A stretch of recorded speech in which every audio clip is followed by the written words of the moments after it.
Hey guys, Harrison101 back at it once again with a brand new video for you, and we are live, ladies and gentlemen. Live as I start my second World Championship race and part 2, or possibly 3, depending on what you call the team chooser, of our career mode. As you can see in Malaysia, there's a catch. Oh yes, it's a fully wet race. Goody gumdrops. Now, my first career mode video was kind of a tester. I did it in a highlight reel kind of format. Well, just gonna show my setup quickly here while I talk. And it was a setup format, and it was just highlights. But people said, "Oh, but Dre, we kind of like longer videos, and would you mind maybe doing it full?" So I thought, okay, let's give this style a shot, and let's see how we end up. And I'll let you guys decide. Would you like me to do more videos like this in the future? If so, let me know. I don't mind, as long as it takes a longer time to render and upload, obviously, but I don't mind doing it if that's what you guys really want to see. So again, I'll leave it to you. I also asked for you guys for topics for the video in question if you want to hear them and want me to talk about certain things during the race. I will do that too, because let's be honest, the race is going to be long, and some things to fill up the time can't hurt either. So without further ado, I'll get through the start first, and I'll start talking about the topics in question. Again, they're submitted by you, the viewers, on my Facebook and Twitter pages, which are in the description below. And yeah, unfortunately I'm starting at the back. I got caught by another BS penalty. Nothing that's already starting to piss me off about this game mode, but yeah, what can you say? Hopefully we'll get a good enough start, and who knows what could happen. Look what happened in Australia. Everyone was just way too tentative off the start line. So yeah, fully wet, 14 laps. How chaotic could this possibly be? And let's go.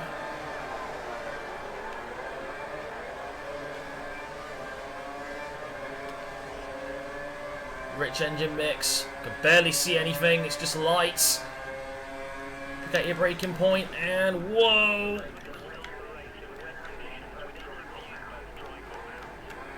Not bad, not bad. Whoa, whoa, whoa! Oh, sweet! P9. Look at that. One engine back down. We'll take that. Rosberg puts a wheel on the grass. Can we get him into this next corner? Whoa, whoa, whoa. Brake inside. I take Schumacher as well. I didn't Grosjean on him. Sweet. Oh. Bit wide on that one. Grosjean, don't take me out. Grosjean, I know it's the first lap, but please resist. We're talking about him in a minute.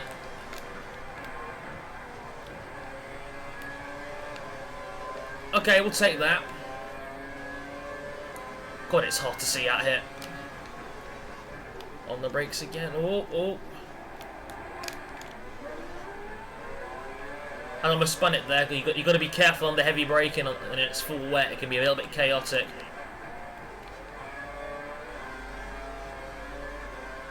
P4 right now. This is amazing.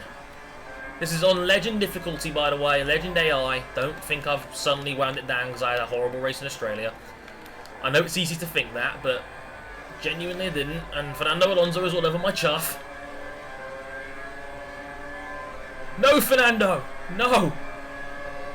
Don't do this to me, Fernando! Think of your World Championship!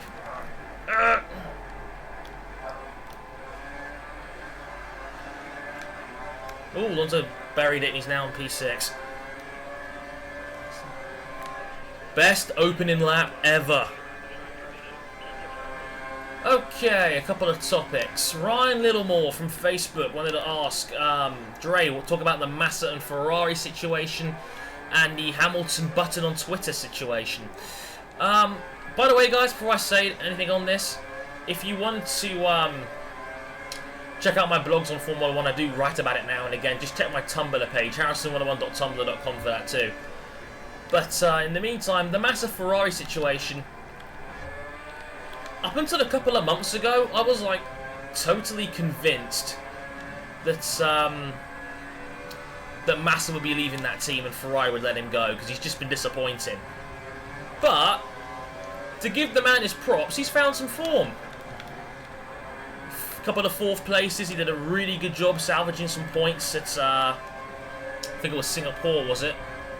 Yeah, Singapore. He had that first lap puncher, and then ended up in the points. Really good drive and tactical nous from Rob Smedley and crew. I'm not so sure now. I mean, is there really better options than Felipe further down the order now that Sergio Perez has been snapped up by McLaren? They must be pretty confident in Felipe, or they've got a backup plan in order if... Whoa. Bit wide there. If they let Sergio Perez slip through their fingers like that.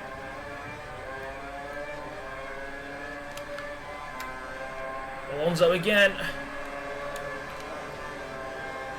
Not so good here. I don't know. It's like, it's just Ferrari's management style that makes me think Massa's job's more safe. You got to think about things like,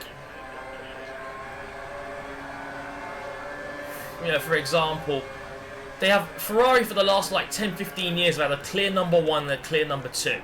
It was Schumacher and then Irvine, then it was Schumacher and Barrichello, then it was, you know, Raikkonen and Massa, so Schumacher and Massa, then Raikkonen and Massa. Now it's Alonso and Massa. They don't like having two equal drivers. They like having a clear number one and a clear number two by the looks of things. That's just the way I see it. Whoa, almost spun it. Whoa. That wasn't dirty of me, by the way. That was Alonso coming into me from the outside. But the whole wingman thing, I think Massa plays his wingman role very well. And right now, considering the world title situation, Alonso needs all the help he can get. I think Massa will stay. I've changed my mind on the situation. I think he'll stay with the team. I hope. I wouldn't mind seeing him leave because I'd like to see someone else in that seat, like a Nico Hulkenberg, to see how good he really is. Or even a, you know, I mean, Pastor Maldonado came out yesterday and said that, you know, he'll change teams if a better seat becomes available, which I think is very interesting. So who knows what could happen here? There's a lot of options there, like Heikki Kovalainen's another experienced guy who's been all over the grid and could easily plug into that team quite well. So there's another potential one.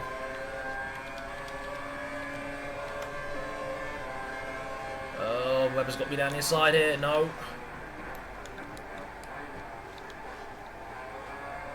But I must have up with 147. I'm in 153 right now.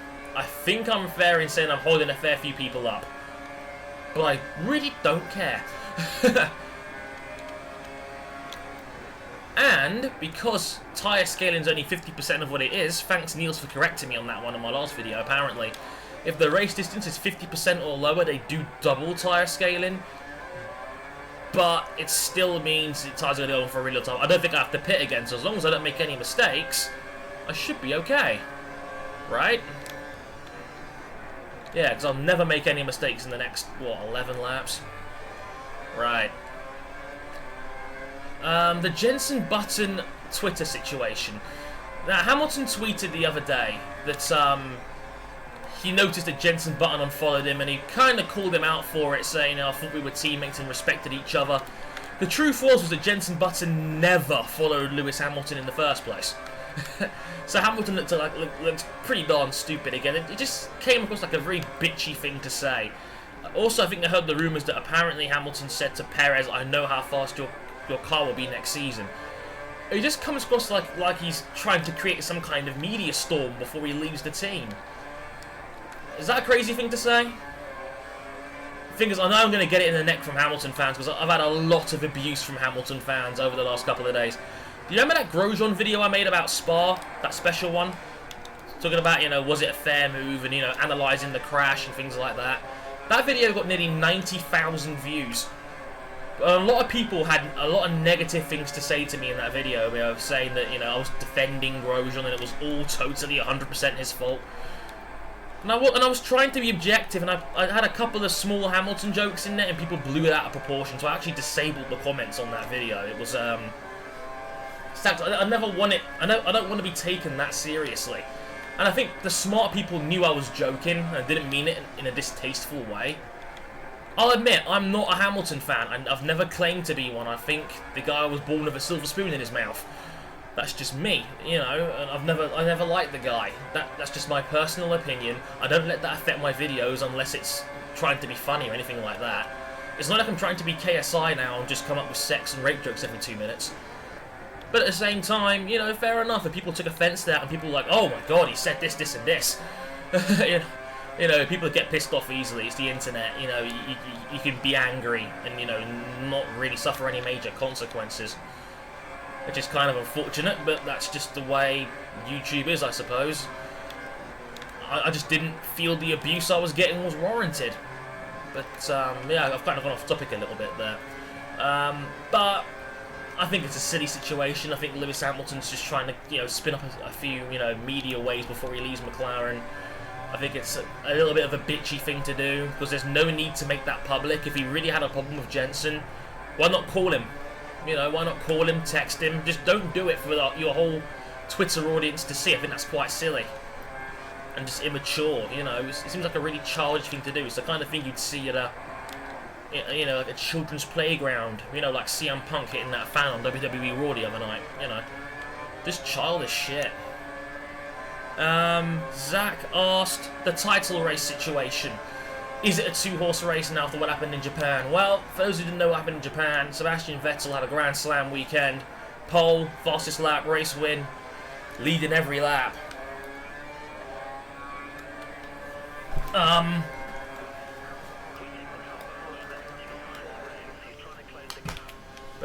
Yeah, I mean, it was a difficult situation. Because Alonso, he was just unlucky. He had a puncher tagging with Kimi Raikkonen, and you know, didn't have only a second non-finish of the season, and Vettel took all 25 points out of him. So the gap was 29, it's now 4. I think realistically it's now a two-horse race for the reason of, one, I think Red Bull's got real momentum.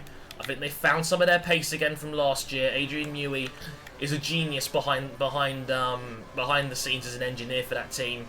Having a weapon like him at a time like this, when it's pretty much a development race from here to the end of the season. Having a guy like that is absolutely critical. Oh, there's been a crash back there. I think Alonso had a crash. He's gone off somewhere or something. He's taken somebody else with him. So I've got a bit of breathing room back there now, which is quite nice. But Sebastian Vettel, I think, has shown real grit. I think he should be really, considering how he was screwed in Valencia, he should be World Championship leader by now. You know, that was 25 free points thrown away because Red Bull looked dominant in Valencia. Like, dominant to the point where they were absolutely crushing it. So, is it a two-horse race? Probably. Probably for the reason of that Kimi Raikkonen, I love Kimi Raikkonen. He's done a fantastic job this season, making that Lotus what it is this season. But he's not winning races. And if you want to get the maximum out of the World Championship leader, you've got to start winning. Do the maximum damage. I mean, Raikkonen is bulletproof consistent. And that's why he's even in this race right now. Because you work it out, he's finished every race this season, and he's finished in the points 13 of those 14 times. So 14 of those 15 times, I should say, my bad. I didn't include Japan in that, but he's bulletproof consistency-wise. I don't think Hamilton's going to be in it for the reason of, how can McLaren tell Hamilton anything or develop the car further? They realistically can't, because if they do, they risk Hamilton telling Mercedes that information once he jumps to shit next season. So, if anything, they've got to freeze development on Hamilton. It's like having, as Martin Brundle said, the enemy within. It's a difficult situation to be a part of. So, I don't think Hamilton will win it, purely because McLaren now are in a balls-deep kind of situation now where they can't help Hamilton out because Hamilton's defecting. So, you know, like I've said before, Formula 1 technology doesn't become redundant for 3 years. They can't tell him anything in case he switches over and tells somebody else. that would be a breach of security. So McLaren are kind of buggered here. They've got to roll with Jensen, and Jensen's effectively out of it. Pardon me. Sorry, I have a cough there. I've got a bit of a cold coming on. I apologise for that. Well, so a couple of guys asked me things on Twitter. Mainly football related, actually. So, MG Taj. Who's the best striker in the world right now? The Falcao debate and things like that. Let's talk a bit of football. I've got Bruno Senna behind me. It's a bit dangerous. But I think world's best striker right now, the first question you've got to ask yourself is, do you count Lionel Messi as a striker? I count him more as a centre-forward behind the front man. I don't think he's an out-and-out striker. I think he was forced to play as an out-and-out striker last season because of the David Villa injury. David Villa broke his leg, so Messi had to play down in the middle. He didn't have another striker who could take some of the heat off of him. But it worked, and Messi scored 73 goals and had 28 assists last season. So if you count him as striker, then yeah, he wins by default pretty much. If not, then I think it's between three guys. I think it's between PSG, Zlatan Ibrahimovic, who looks like he's absolutely tearing France up right now. Between him, I think between Robin van Persie for Manchester United right now, who seems to have slotted into that team quite nicely, and he's just such a good finisher that you can put him on any team and he'll deliver clearly right now. And he's looking, what you're getting right now, I think, is RVP in his prime, and he's looking really, really solid right now. Tyre's looking okay. 6 laps to go. And the other man, I think, right now is, as Taj suggested, Radamel Falcao of Atletico Madrid, who's got, I think, 8 goals right now. Top scorer in the league, or joint top scorer with Messi and Ronaldo after El Clasico last weekend. If it were me, I'd give it to Falcao. I think Falcao can rip any team's defence apart. He's got everything. He's got speed. He's got size. He can get up there and head those balls in, which his vertical leap is something like you'd see in the NBA. The way he jumps up for those balls are insane. He's just so good at that. It's actually quite disturbing how good he is at that. And that's something that Robin van Persie can kind of do, but not really as well as Falcao. And Ibrahimovic is kind of good, but for a guy who's 6'5", he can be better in the air. Ibrahimovic scored that ridiculous backheel goal the other day as well. I think Falcao, personally. I think Falcao, then Zlatan, and then maybe RVP third. Whoa, Ricardo comes streaming past. Not quite. Gotta shut the door on him there. The AI is just too tentative around the corners to really pass people. As long as you drive, consistently, sturdy and solidly, I don't think you'll have a major problem with the AI coming behind you. They have the faster cars and they have the pace. That's not. I'm not doubting that for a second. Look at Perez; he's 34 seconds up the road now, but they just haven't got the tools to effectively pass people. I must admit, I'm enjoying this actually. Toro Rosso has been pretty darn solid around here. Oh god, Ricardo coming down the inside again. Gotta play defensive. Whoa, a bit wide. Very wide. Good car, good car.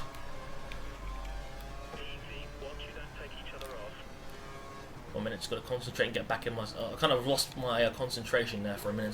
Just got to sink it back in.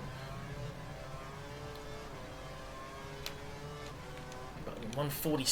How is Button doing 147 out here? He's 5 seconds a lap faster. He's probably lapped some guys by now. That's ridiculous. Who was it? Somebody asked me on Twitter about the Sauber situation. I can't think who it was. 1 minute. I'm on this straight now. So let me just check my Twitter page. In a minute. It was Reese. Reese asked me about the situation. Hi Reese, if you're watching. Thanks for the kind words, by the way. I do really appreciate it.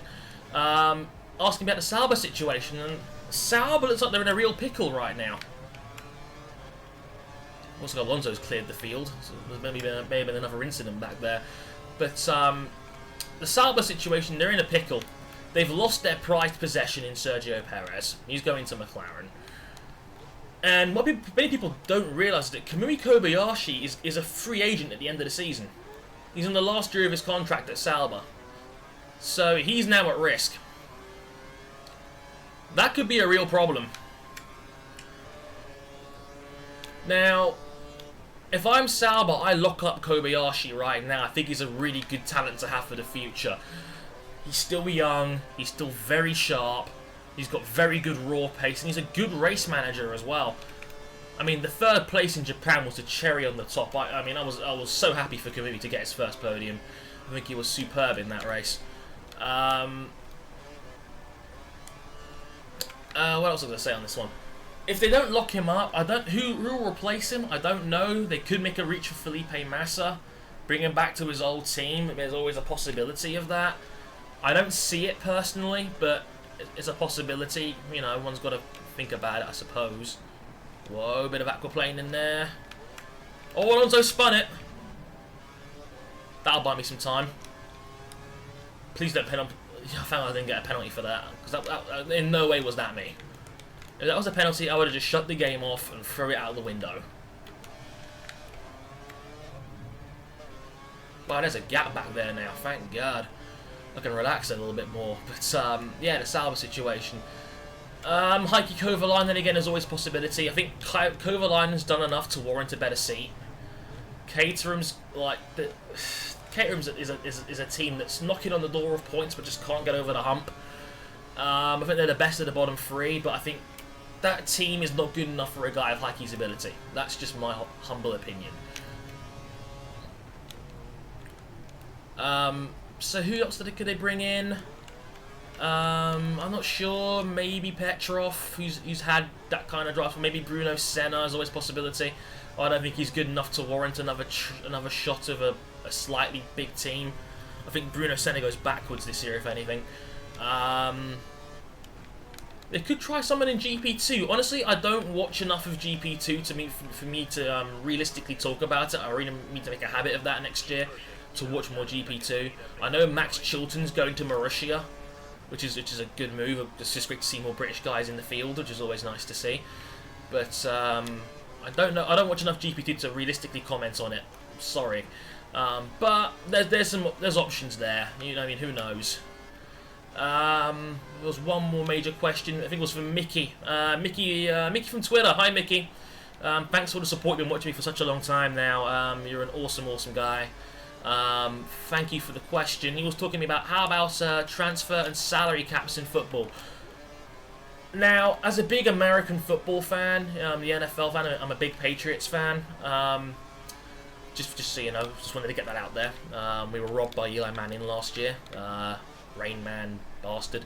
But in all seriousness, the NFL has something called a salary cap, where every player on the squad's total wages have to be under a certain limit. I think it's something like 128 million bucks. Yeah, there's a lot of money in the NFL, but point remains that yeah, there's a salary cap there. I'd love to see something like that in football. I guarantee it would make football so much more competitive, in the sense of it wouldn't just be the same 3 or 4 guys dominating every season. You know what I mean? You know, it's Man City, it's Man United, it'll be Arsenal, Tottenham, Chelsea, etc., etc.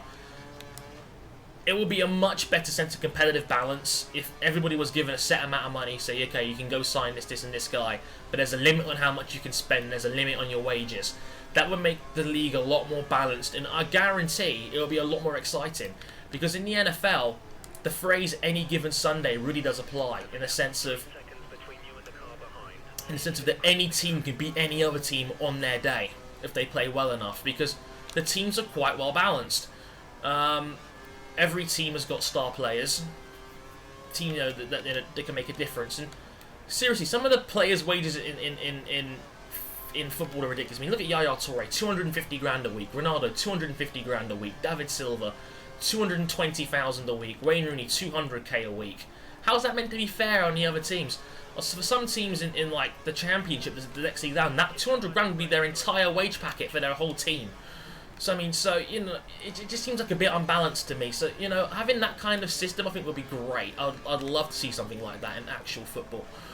So yeah, thanks for the question, Mickey. That's a great question, something to really talk about. And again, if anybody wants to comment on anything you see, please comment below. I'll happily answer any questions. and just talk about things in general. It's been a long video, and I see the massive queue coming up behind me with 2 laps to go. The car has been superb.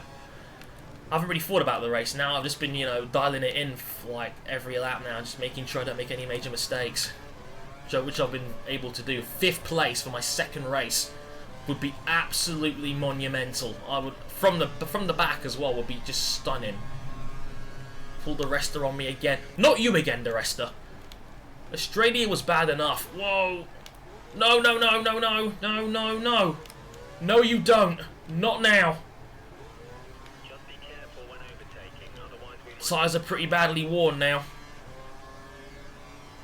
I can't pit now. No way. I have to ride this out. Even if I drive at snail's pace. Perez is a minute up the road now. Got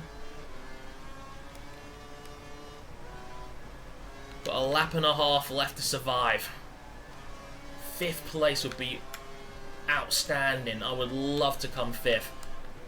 For you guys as well, because I know you guys love it when I do well, and you guys absolutely love me playing career mode. It is my flagship series. It's what you guys came to see. It's what you guys want to see more of. So like I said, just let me know at the end what style you prefer. Either me live commentating for half an hour, doing the race as it happens, or if you prefer me to just do what I normally do with highlight vids. No, no, no, no, no. How did nobody pass me there? Oh no, I've got Grosjean on me. No. Not now, Grosjean. No. This will not happen.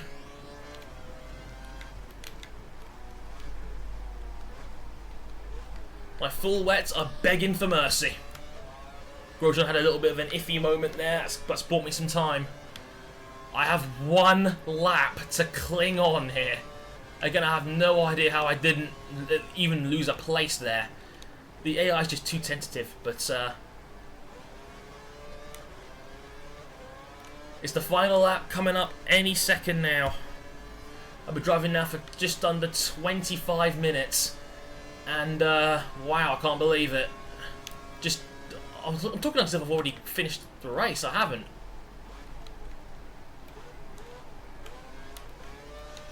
And again, round turn 1 and 2. Right sweeper. Few corners to go. Final lap. Can we hang in there? It's going to be tight. Jenson Button has already finished. That is incredible. Look at the train. I've got like 7 cars behind me. That's 1 sector down, 2 to go. Long left-hander in 5th. Come down in 4th. I'll be coming out of here at 140 miles an hour in the drive. Oh, big accident further back. That might seal it. What the heck happened there? Now Daniel Ricciardo's in 6th. Wow. Go on, Danny. Do it for Australia. Wow, that would be amazing. 5th and 6th for Toro Rosso. That would be so good. Kobayashi pulling out the fastest lap as he crosses the line. 1:46. That's ridiculous.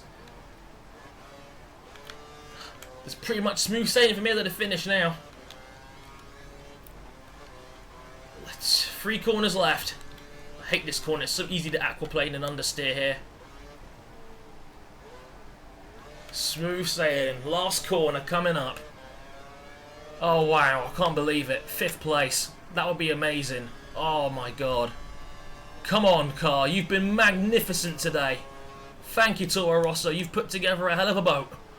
Literally, given the weather. Last corner. Nail the curves. It's clear. We did it. 5th place. Woohoo! Yes. Wow. I know some of you guys were let down by what happened in Australia. I hope that can redeem the situation. 5th place. Jenson Button wins his 2nd race of the season. Felipe Massa 2nd. Lewis Hamilton 3rd. Sergio Perez 4th. Then me 5th. Andre Harrison 5th. Daniel Ricciardo 6th. Amazing. And look at me, I'm 7th in the world title race now as well. I'm tied with Mark Webber. Oh wow. 5th place, that's incredible. My god, I can't believe it. That's absolutely mega. Oh my goodness. 5th place. What a drive. My hands are exhausted. I'm shaking. That was phenomenal. My target, I think, was 16th. So to come in 5th and beat the teammate, that's amazing. Oh, what a result from the back of the grid. Thank you, guys. It's been a long video, just over half an hour long, but I hope you guys really enjoyed that. I've been Harrison101. Thank you very much for watching, and I will catch you guys next time. Sayonara.